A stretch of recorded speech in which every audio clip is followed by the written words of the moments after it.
साथियों, एक बार एक मेधावी छात्र अपने गुरु के पास आकर कहने लगा कि मुझे मेरे मित्र इज्जत नहीं देते, मैं जाता हूं और मुझसे वो लोग परहेज करने लगते हैं। गुरु के पास परेशानी लेकर आए हुए छात्र की समस्या गुरु समझ गए थे। उन्होंने उस छात्र को एक पत्थर पकड़ाया जो नीले रंग का था और कहा कि जाइए इसकी अधिकतम मूल्य प्राप्त करके लाइए कि ये कितने का बिक सकता है, मार्केट में घूम कर आइए और इसका अधिकतम मूल्य लेकर आइए। अगर आप इसका अधिकतम मूल्य ले आए तो मैं आपको समाज में इज्जत दिलवाने लग जाऊंगा, ये मेरा वादा है। वो छात्र इस खुशी में गया कि इसके बाद तो अब मुझे इज्जत मिलना तय है। वो भागता है और दुकानों पर फिरने लगता है उस पत्थर की कीमत जानने के लिए। लेकिन जिस प्रकार के लोगों के बीच वो उठता बैठता था, उन्हीं से उसने सबसे पहले मुलाकात शुरू करी। उस चमकीले नीले पत्थर को लेकर के वो छात्र जल्दी से गया और जाकर के एक सब्जी विक्रेता के पास गया, क्योंकि उससे वो रोजाना सब्जी परचेज किया करता था। कहने लगा कि भैया इस पत्थर को परचेज कर लीजिए, बताइए कितना रुपया देंगे। दुकान सब्जी विक्रेता ने कहा कि भैया एक काम करिए, ये पत्थर लगने में बहुत सुंदर सा लग रहा है, नीले रंग का है, लगता है कुछ अमूल्य प्रकार का होगा, 1000 रुपए आप मुझसे ले लीजिए और इस पत्थर को मुझे दे दीजिए। अब आप कह रहे हैं आप अच्छे पढ़ाई लिखाई वाले बच्चे हैं, ठीक है आप हमें दे दीजिए। सब्जी विक्रेता की बात तो सुन ली उसने, लेकिन उसने कहा कि आप 1000 रुपए लगा ही रहे हो भैया, अभी हमें थोड़ा और मार्केट में मालूम कर लेने दीजिए, फिर हम आपके पास वापस आएंगे। वो बच्चा वहां से उस पत्थर को लेकर के फिर उस दुकान पर गया जहां पर बर्तन बिका करते थे।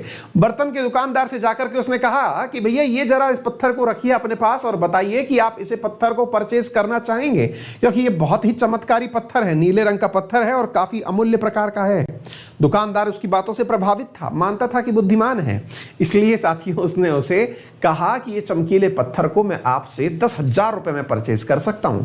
छात्र को यह बात समझ में आने लगी कि ये चमकीला पत्थर शायद मूल्यवान तो है, बस इसकी सही मूल्य मुझे नहीं पता चल रहा है। और गुरुजी ने सही कह के भेजा है कि इसका सही मूल्य मालूम कराओगे तो मैं तुम्हें इज्जत दिलवाऊंगा दोस्तों के बीच में, और मुझे तो चाहिए फुल इज्जत। अब भैया वो यहां से निकले और पहुंचे सुनार के पास में। सुनार जो सोने का और चांदी का व्यापार किया करता था। सुनार के पास जब पहुंचा तो सुनार ने कहा कि लाइए क्या लगाना है। तो सुनार तो भैया चाहते ही थे कि वो हीरे मोती का व्यापार करने वाले एक व्यक्ति से उसे मिलवाएं, लेकिन सुनार ने सोचा कि इस पत्थर को हम खरीद लेते हैं, हीरे मोती के व्यापारी से हम इसको बाद में क्यों मिलवाने लगे, अपना व्यापार बनाएंगे। साथियों सुनार ने कहा कि बेटा सुनो, पैसा पत्थर बहुत बढ़िया है, इस पत्थर को हमें दे दो और हम तुम्हें ना इस पूरे पत्थर के 1,00,000 रुपए देते हैं। भाई साहब विद्यार्थी को यह बात समझ में आने लगी कि गुरुजी के पास था कोई कामयाब पत्थर, जिस पत्थर की उन्होंने अलग अलग जगह वैल्यू लगवाई, अब ये 1,00,000 रुपए का हो गया है।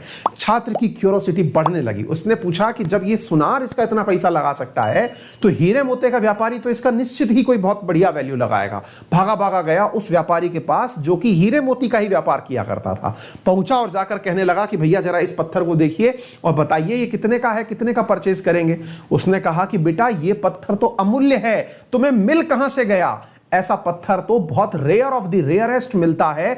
मैं अगर अपनी सारी संपत्ति बेच दूं, घर गिरबान दुकान में रखा सामान सब बेच दूं, तब भी इस पत्थर को नहीं खरीद पाऊंगा, ये इतना अमूल्य है। लाइए आप मुझे इस पत्थर को दे दीजिए। छात्र अब तक सारी बातें समझ चुका था। वो तुरंत आया और अपने गुरु के चरणों में लेट गया, क्योंकि अब तक उसे एक बहुत बड़ा मैसेज समझ में आ चुका था। मैसेज था साथियों कि आपकी वैल्यू वो लोग निर्धारित नहीं करते जिनके बीच आप उठते बैठते हैं। उनकी अपनी समझ है आपकी वैल्यू लगाने की। आप कैसे ये मान सकते हैं कि कोई आपको क्या मानता है, इस बात से निर्धारित मत कीजिए कभी। जिनके बीच आप उठ बैठ रहे हैं हो सकता है कि वो आपके टैलेंट को पहचानने लायक ही ना हो, क्योंकि साथियों सोने की असली कीमत सुनार जानता है, हीरे की असली कीमत एक हीरे मोती का व्यापारी जानता है। आप कितने होनहार हैं यह आपका शिक्षक जानता है, तो आप क्यों दुनिया की बातों से प्रभावित होते हैं? मुझे पूर्ण विश्वास है कि आपने भी अपना वैल्यू समझ लिया होगा। आपकी वैल्यू साथियों कोई अन्य की वैल्यू से निर्धारित नहीं की जा सकती। आप अपने आप में अमूल्य हैं।